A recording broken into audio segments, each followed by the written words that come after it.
Pero ahora, aparte de la ley, se ha manifestado la justicia de Dios, testificada por la ley y por los profetas.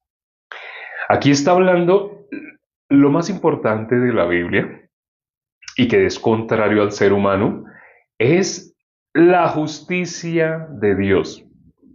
Aquí este versículo que hemos considerado el día de hoy, Romanos 3:21, habla de la justicia de Dios y hace una comparación. Lo más sorprendente es con qué lo comparan.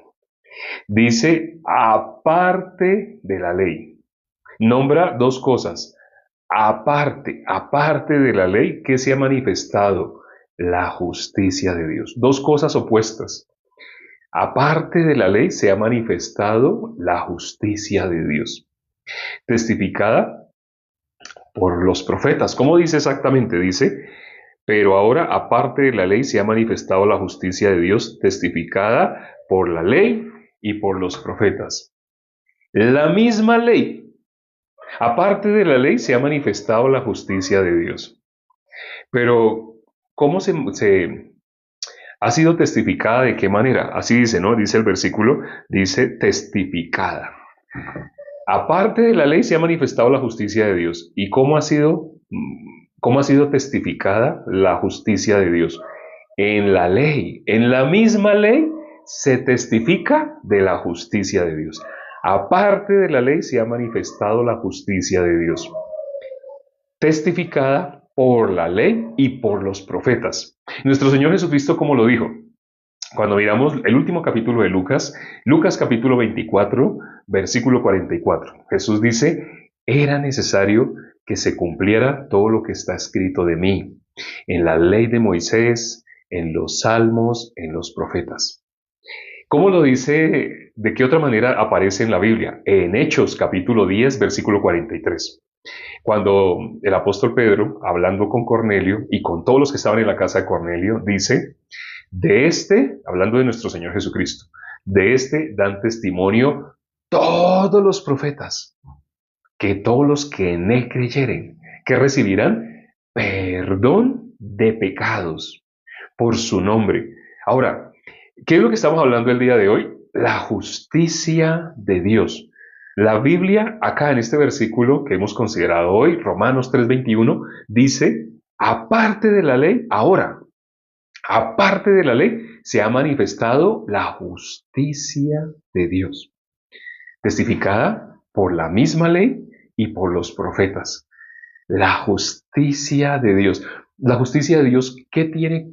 ¿Cómo se conoce la justicia de Dios? ¿Cómo se reconoce la justicia de Dios?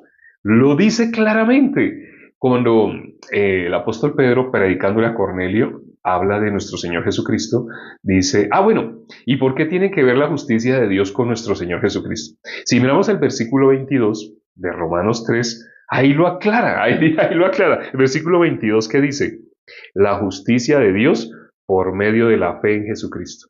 Así dice, ¿no? Para todos los que creen en Él. Así dice, ¿cierto?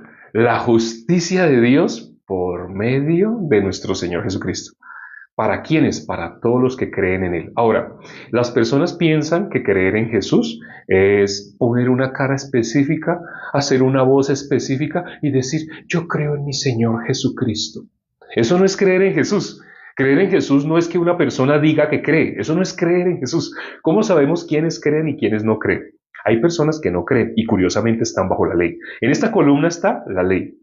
Pero la Biblia dice, el versículo que consideramos hoy, aparte de la ley, se ha manifestado la justicia de Dios, testificada por la misma ley y por los profetas. ¿Cómo lo dijo nuestro Señor Jesucristo? Lucas 24:44. Es necesario, era necesario que se cumpliera todo lo que está escrito en la ley de Moisés, los salmos, los profetas. Lo que nosotros conocemos como el Antiguo Testamento, que ya estamos a punto de terminarlo. Todo lo que se conoce como el Antiguo Testamento, las Escrituras. Era necesario que se cumpliera todo lo que está escrito de nuestro Señor Jesucristo.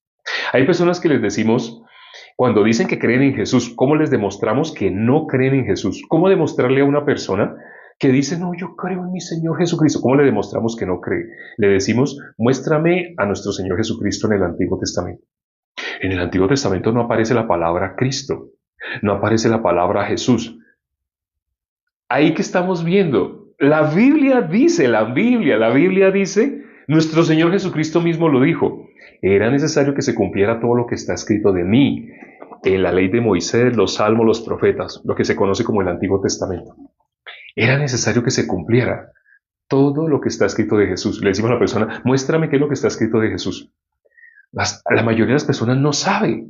Algunos tienen alguna referencia pequeñita en Isaías 53. Algunos, algo. Saben que ahí hay algo. Pero saben exactamente todo lo que dice Isaías 53. No lo saben, no lo conocen. Le decimos inclusive, ¿qué dice el versículo 6? Porque el versículo 6 dice, la justicia de Dios. Jesús le dijo a Juan el Bautista, cuando Juan el Bautista se oponía a bautizarle, ¿qué le dijo nuestro Señor Jesucristo? Deja ahora, porque así conviene que cumplamos toda justicia. ¿Por qué? Ahora les mencioné que en Isaías 53, versículo 6, ahí aparece la justicia de Dios. Si una persona realmente ha creído en nuestro Señor Jesucristo, tiene que entender y creer lo que aparece en Isaías 53, 6. ¿Por qué nuestro Señor Jesucristo le dijo a Juan el Bautista, deja ahora, porque así conviene que cumplamos toda justicia? Juan el Bautista se oponía. ¿En qué sentido se oponía? Porque él veía quién es superior. Juan el Bautista sabía que nuestro Señor Jesucristo era superior a él. Y le dijo, yo soy el que necesito ser bautizado por ti, y tú vienes a mí. Entonces Jesús le dijo, deja ahora, porque así conviene que cumplamos toda justicia. Isaías 53, 6 dice, Jehová cargó sobre nuestro Señor Jesucristo. Digamos que aquí está nuestro Señor Jesucristo. Isaías 53, 6 dice algo que no se menciona en las que se conocen como iglesias. No se menciona, pero ahí está. Dice que Jehová cargó sobre él, refiriéndose a nuestro Señor Jesucristo. Si miramos los versículos anteriores, está describiendo todo lo que le pasó. Esa tortura que él experimentó, el haber sido desfigurado, el haber sido azotado, el haber sido molido, todo lo que está descrito en los versículos anteriores habla de lo que le sucedió a nuestro Señor Jesucristo. Pero ¿qué dice? Que Dios cargó sobre Jesús. ¿Qué cosa cargó? El pecado de todos nosotros. Cuando Jesús le dijo a Juan el Bautista, así conviene que cumplamos toda justicia, era necesario que se cumpliera lo que está en Isaías 53, 6. Que el pecado de toda la humanidad iba a ser cargado, ¿dónde? En Jesús. Para que el pecado de toda la humanidad fuera cargado en Jesús, alguien tenía que imponer manos en la cabeza de nuestro Señor Jesucristo y no podía ser cualquiera. Jesús mismo dio testimonio, entre los que nacen de mujer no se ha levantado ninguno mayor que Juan el Bautista. ¿Cuál es el representante de toda la humanidad? Juan el Bautista. ¿Quién era el que podía colocar sus manos en la cabeza de nuestro Señor Jesucristo? Al bautizar, no sé si sepan cómo es el proceso del bautizo, en el bautizo, últimamente he visto en algunas congregaciones que le sujetan a la persona la espalda y el pecho y le dicen a la persona tápese la nariz y bueno, es necesario cuando una persona se mete al agua en ese sentido, se le metería el agua por la nariz. Las personas hacen esto, hacen así y entonces una persona los coge como del brazo, de la espalda, pero así no es. El bautizo, ¿cómo es? Imposición de manos en la cabeza. Se le coge la cabeza a la persona verá si se cruza de brazos, si hace esto. Sí, bueno, y se le explica, haga, tápese la nariz, porque lo voy a sumergir boca arriba, y si lo sumerjo boca arriba, se le mete el agua por la nariz. De la persona, bueno, se puede tapar, pero ¿qué es lo que tiene que hacer? Cogerle la cabeza y sumergirlo en el agua. Juan el Bautista, ¿dónde bautizaba? En el Jordán. ¿Se acuerdan el eunuco? El que dijo, aquí hay aguas, ¿qué impide que yo sea bautizado? Hace poquito alguien hizo, no sé, alguien dijo que el bautizo fue en seco, que no se sumergió en agua. No, nuestro Señor Jesucristo fue al Jordán para ser bautizado por Juan el Bautista. Y miramos más referencias, ¿cómo era el bautizo? En agua. Tenía que sumergir a la persona en agua. No era ni aspersión, no era salpicarle agua. No. ¿Y por qué sabemos que había que cogerle la cabeza y que tuvo que hacer eso? Porque para que los pecados, cuando leemos el libro de Levítico nos damos cuenta, para que el pecado pasara a la ofrenda. Jesús, cuando leemos el libro de Hebreos, Jesús fue la ofrenda por nuestros pecados. Jesús, Él fue la ofrenda viva. Él se ofreció a sí mismo. Lo dice, por ejemplo, Hebreos 10:10. En esa voluntad somos santificados mediante la ofrenda del cuerpo de nuestro Señor Jesucristo. Jesús fue ofrenda, así como en Levítico habían corderitos que se ofrecían. Sí, Jesús es el Cordero de Dios que quita el pecado del mundo. No sé si sabías esto. Jesús fue esa ofrenda que venía a quitar el pecado del mundo. Pero es que yo veía en Levítico, cuando leo el capítulo 1, el capítulo 4, el capítulo 16, veo que el sacerdote tiene que imponer manos en la cabeza del corderito. Sí, en nuestro Señor Jesucristo, Juan el Bautista hizo esto. Cogió la cabeza y lo sumergió y lo sacó. ¿Por qué tuvo que hacer eso? Él no quería hacer eso. Él dice, yo soy el que necesito ser bautizado. Pero Jesús le dijo, así conviene, deja esa vaina que tienes, así conviene que cumplamos toda justicia. Isaías 53:6. Mas Jehová cargó sobre Jesús el pecado de todos nosotros. Cargó sobre él, sobre nuestro Señor Jesucristo. ¿Qué cargó? El pecado de todos nosotros. No me creas a mí, lee la Biblia, anota Isaías 53:6. Ahí dice que Dios cargó sobre Jesús el pecado de todos nosotros. Por eso ahí se cumple la justicia. Cuando Juan el Bautista hace esto en nuestro Señor Jesucristo, lo sumerge y lo saca del agua, ¿qué se cumplió? La transferencia de los pecados de toda la humanidad pasaron a nuestro Señor Jesucristo. Esto no se suele enseñar, esto no lo conocen. Cuando una de las preguntas que le hacemos a las personas es, ¿en qué momento pasaron los pecados de toda la humanidad a Jesús? La gente no sabe. Pero si no saben esto, ¿qué están enseñando? Están enseñando su propia justicia. Deja ahora, porque así conviene que cumplamos toda justicia. Ahí se cumplió toda justicia. Lo que hemos leído hoy en Romanos 3, 21, 22. ¿Qué es creer en Jesús? Esto que les estamos diciendo. Creer en Jesús no es decir, yo creo en mi Señor Jesucristo.